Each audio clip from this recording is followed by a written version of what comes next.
The Supreme Court is not releasing a ruling on President Trump's tariffs today as the court still weighs the legality of the duties. Here to discuss this and much more is Eurasia Group founder and president Ian Bremmer. And Ian, I know this week you were also out with your top risks for this year. We're going to get to that in a moment, but had to ask you about this first. What do you make? We were all sort of waiting for it to happen today, this ruling potentially to be handled down. Looks like we're going to have to wait a little bit longer. But how should we be thinking about what the Supreme Court may say, considering the administration seems well prepared for it? Well, it is likely to be one of many constraints on Trump's ability to continue to use tariffs as his principal tool to project American power around the world. Another is the fact that the Chinese in particular have shown that they're prepared to hit the Americans back hard, and therefore Trump is tilting more towards trying to get to a deal, to get to yes to Xi, as opposed to forcing him to capitulate. You've got affordability issues driving political discontent with President Trump now, as opposed to being one of the top positives when he first became president for his second term a year ago, and the likely eventual ruling from the Supreme Court to constrain, at least in part, President Trump's tariff-making capacity using IEEPA to determine national emergency. You can't really, no jurist would make that sweeping claim in the way that Trump ask forgiveness, not permission, did originally. And so all of these things imply the U.S. is going to have more constraints on those activities going forward. You know, it's interesting, and I had a discussion with some market participants earlier who said, that even if some of the tariffs are removed, that the market's kind of priced it in already and adjusted. But on a company by company level, if there is more volatility to come on their operations, one would think that would have to, cause some hiccups, at least on that front. Certainly, uncertainty is the biggest problem. They'd rather a lousy but stable operating environment than one that is all over the map that they continually have to reassess and replan for. But here we're talking, if it turns out, again, as we expect, that there will be constraints, it's very clear what the alternative tools would be for President Trump to impose tariffs, Section 232, others. And that, I think, limits the scale of uncertainty going forward, even though the initial reaction to the Supreme Court ruling will require big readjustments. And all of this, of course, speaks to the risks that you just outlined this week in your annual list of top risks on a geopolitical basis. The number one risk is U.S. political revolution. What you said you referred to last year about as the rule of Don.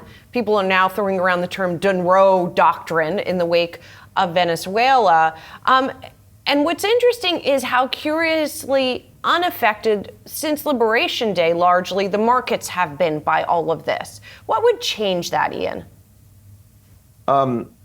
These are long-term concerns for the markets, not short-term concerns.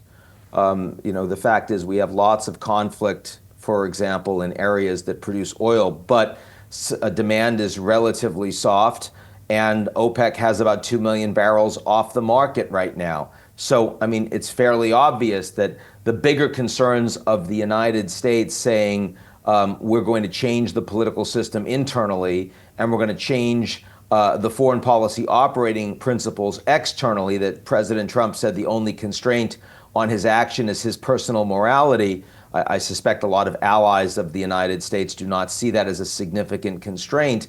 Those things are going to have very big long-term impacts in not only how the world is ordered, but all capital moves, how supply chains are formed. And definitely if you are a big multinational corporation investing for 10 years and longer, a time frame which is considerably longer than Trump is going to be president, these things are massively uncertain and they are affecting your decisions. But we shouldn't see that have an impact on short-term investments in the markets. Yes, and we've talked about this theme before, certainly, as well.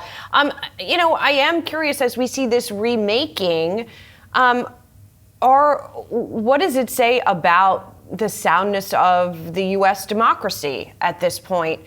because of some of the changes that President Trump has made, from influence on the media in some cases to public ownership of individual companies, for example, as well. So what does it mean about the character of our democracy? The politicization of the Department of Justice and the FBI, to be loyal to him as opposed to independently carrying out the rule of law.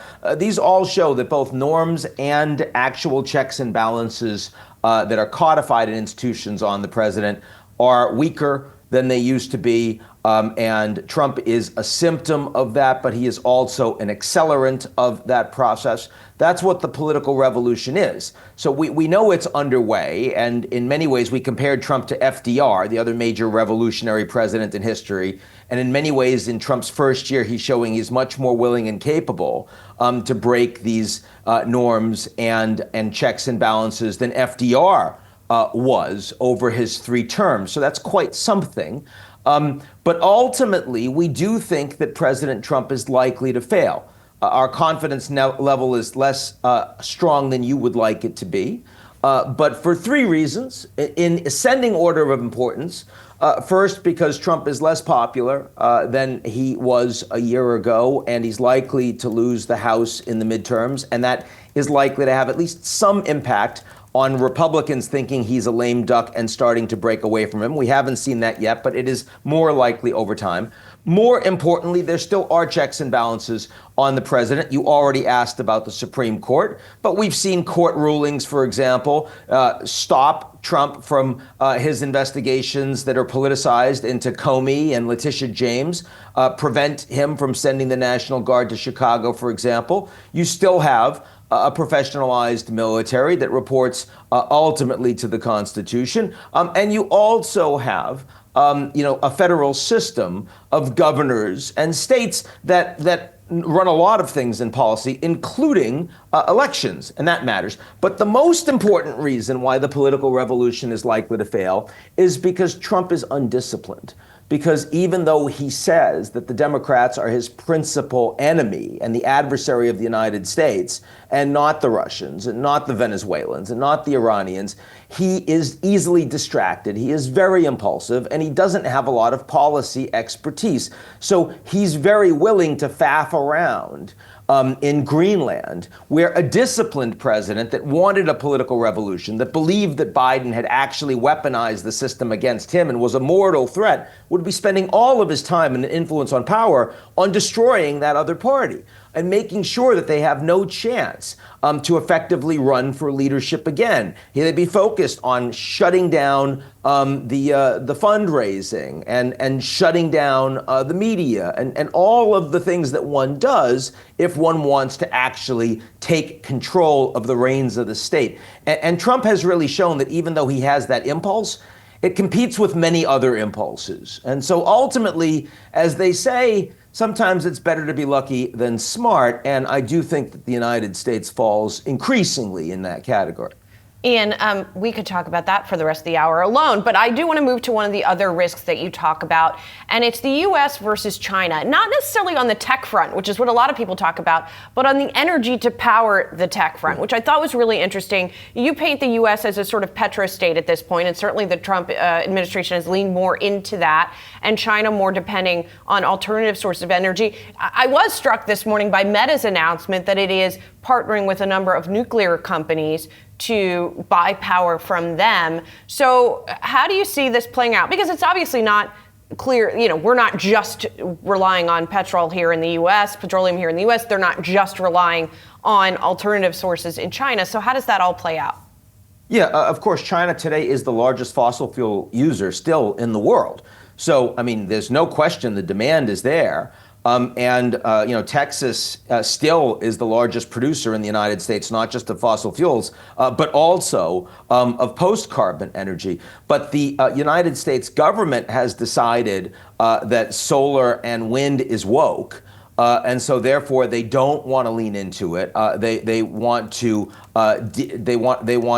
take away government support, and they want to lean into improving the regulatory environment for oil and gas and coal. And certainly you're seeing 13.5 million barrels a day for the United States. That's the largest production of any country in the world. And the fact that the Americans now intend to take over Venezuela with the largest proven oil reserves in the world, while China is doing everything they can to build the wind, the solar, the nuclear at scale, the batteries to store and transfer that power, and the infrastructure and the supply chain globally behind it. And ultimately, that's a 21st century system of energy, which is getting much cheaper with scale in a way that oil, gas, and coal are not.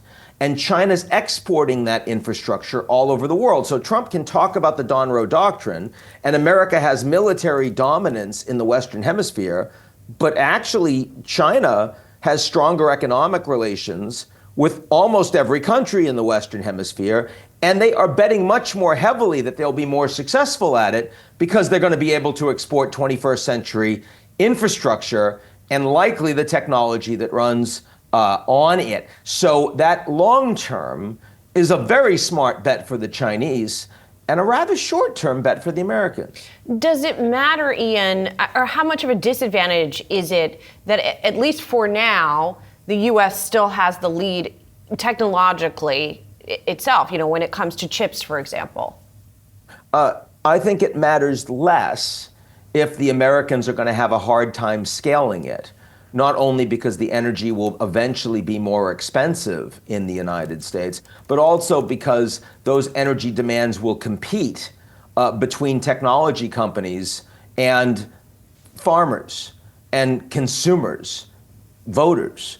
And I do think that in 2028, you're going to see political movements in the United States that are going to be very unhappy with a lot of the technology companies because they see affordability as a growing crisis, and electricity will be a component of that. You saw some of that in the New Jersey special elections for governor just over the past months, but that's just the beginning of this story. And one of the other risks that you talk about, and this is kind of related to some extent with that, one of your risks, you say AI eats its users. Basically that it will be more of a destructive force than a productive force. What would that look like? How would that play out? We do believe it's going to be a productive force. These are top risks we're focusing on, so we don't focus as much on all of the revolutionary positive potential of AI that is happening every day. And when you look at the industrial uses, the biotech, the medical uses, when you look at the national security uses, AI is really revolutionary. But here we're talking about the consumer uses, specifically that as these companies spending such extraordinary amounts of money are going to be squeezed by their investors to start turning a profit. And commercializing AI bots for consumer use means experimenting on the population real time to ensure that you get their data and that you get their engagement. And that's a really dangerous thing to do. We wouldn't do that with vaccines, even during a pandemic. We test them first to make sure they're safe. We wouldn't do that with GMO foods, even though people are starving around the world. You test them first to make it safe. But yet when we talk about AI and algorithms and chatbots, we actually test them on our citizens real time. And when that gets motivated by an urgent profit impulse, it becomes very dangerous for society and very dangerous for our politics. Ian, we're seeing an example of that right now. Grok has been criticized for, sort of opening the floodgates of sexualized images, for example, AI created images, and has reportedly taken some steps to try to walk that back. Do you think that that there will be any regulation of these kinds of activities? That's right. Test it first, real time on the population, and then walk it back after. And that is unique in our environment because there's no regulatory environment around it. Again, it's kind of astonishing that you let the kids engage with it. You let any adults. I mean, when you think about, we have people in society today that engage with you only to accomplish their purposes with no affect whatsoever, with indifference as to what it does to you, as long as they are making you happy to ensure that that engagement occurs. We call them sociopaths, right? And we do everything possible to keep ourselves and keep our children free of them. And yet that's precisely the way these AI bots are programmed in dealing with citizens. And we are waiting until the damage is done to say, oh, we may need to reprogram that. And it's the companies that are responsible for taking that decision themselves. There's no regulatory oversight. And in Europe, which had been trying to do the most, because they don't have the growth, the productivity, or the tech companies at scale, they're increasingly aligning with the American model, the Wild West, not the Americans saying we need to learn more from the Europeans in thinking about safety of the population. Ian, it's always great to talk to you, if a little depressing. So Oh, it's not. I know you do. Okay. Appreciate it, Ian. Thank you.